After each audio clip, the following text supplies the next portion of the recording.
দিয়েছে যেদিন তোমার ভালো মন্দ খাবার ইচ্ছা যাবে খবরদার তুমি ভালো মন্দ খাবারটা খেয়ে নিয়ে গরিবের কাছে প্রকাশ করবে না, ওই গরিবের মনটা ভেঙে যাবে।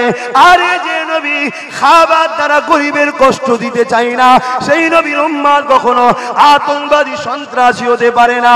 আজ বিশ্বের বুকে মিডিয়া আমার নবীর উম্মতদেরকে অপমানিত করার জন্য সন্ত্রাস আতঙ্কবাদী করে প্রচার করতে লেগেছে।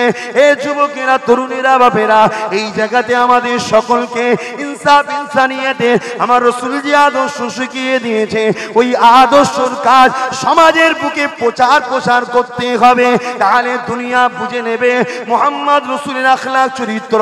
দুনিয়া যেমন দলে দলে সেদিন আমার নবীর পিছনে ছুটেছিল, কিয়ামত পর্যন্ত আমার নবীর গুণগান এই জমিনে সবাই গাইতে থাকবে।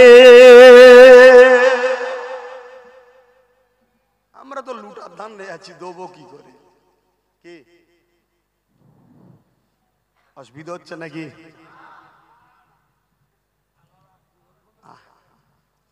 আপনি তো অরিজিনাল খেয়ে বড় হয়েছেন, ওই জন্য সারা